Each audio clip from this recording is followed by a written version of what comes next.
آپ نے نوٹس نہیں کیا کہ ہر نبی کو اللہ تعالیٰ نے ایک خاص انٹروڈکشن دیا ہے، اپنی امت کے سامنے ایک خاص انٹروڈکشن اور ایک خاص پروفائل میں رکھا ہے ہر نبی کو.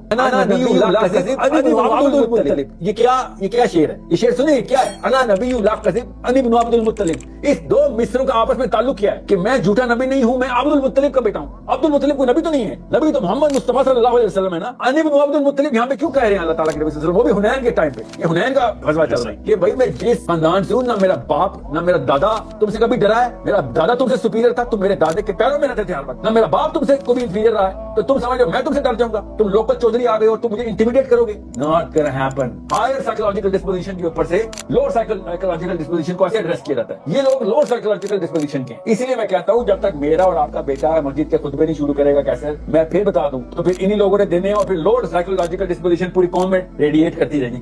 چلیں ہمارا تو ایک پروجیکٹ اس پہ بنتا ہے. سیلف اسٹیم کے بندے داخل کریں گے ہم مسجدوں میں تب کہیں جا کے چڑھنا. یہ لوگ سیلف اسٹیم کے بندے ہیں جن پر آپ سوچیں. میں نے خود دیکھا ہے مرزا صاحب، انڈیا کے حملے کے بعد جہاد ہر مسلمان نے فرض ہو کے میرے بھی فرض ہو کے. اور بھائی تو 7 اکتوبر کو کدھر تھا؟ تو تب نہیں فرض ہوا تھا جہاد. انڈیا حملہ کرے تو جہاد فرض ہو جاتا ہے، اسرائیل حملہ کرے تو نہیں. ان کے پاس تو F-35 ہے، F-235 ہے، ان کو تو نکل جانا چاہیے وہاں سے. تو بھائی انڈیا سے حملہ کر دیا پاکستان سے، ہمیں نکل کے افغانستان سے سارے ویسٹرن بارڈر پشاور کا رخ کرتے ہیں. میرے رشکئی میں بہت دوست ہیں اور میرے گھر بھی آئے میرے صاحب ادھر چلتے ہیں. سارے بہن بچے لے کے ادھر، بہن بچے لے کے ادھر پہنچ جاتے ہیں. مواخات کرواتا ہوں میں آپ کی کے پی کے والوں سے. انڈیا نے حملہ کیا ہے نا، ادھر کیوں جہاد فرض ہے؟ ادھر کیوں نہیں فرض؟ کیونکہ ادھر گراؤنڈ ریالٹیز کا لفظ آیا ہے، گراؤنڈ ریالٹیز. اور یہاں تک کہ غامدی صاحب نے یہاں تک بول دیا تھا طاقتور قوم کے تو یہ نخرے ہوتے ہیں جو اسرائیل فلسطین کے ساتھ کر رہا ہے. وہ جو چاہے مرضی کرے، ٹھیک ہے سر. تو اسی لاجک کو استعمال کرتے ہیں. غیرت مند قوم کے یہ نخرے ہوتے ہیں کہ وہ کمزور بھی ہوں تو اس کے ٹینک کو جا کے چڑھ جائے. بے شک چھوٹا سا 8 سال کا بچہ اس کے ٹینک کو جا کے پتھر مار دے، اس کو بیوقوفی کیوں کہتے ہیں؟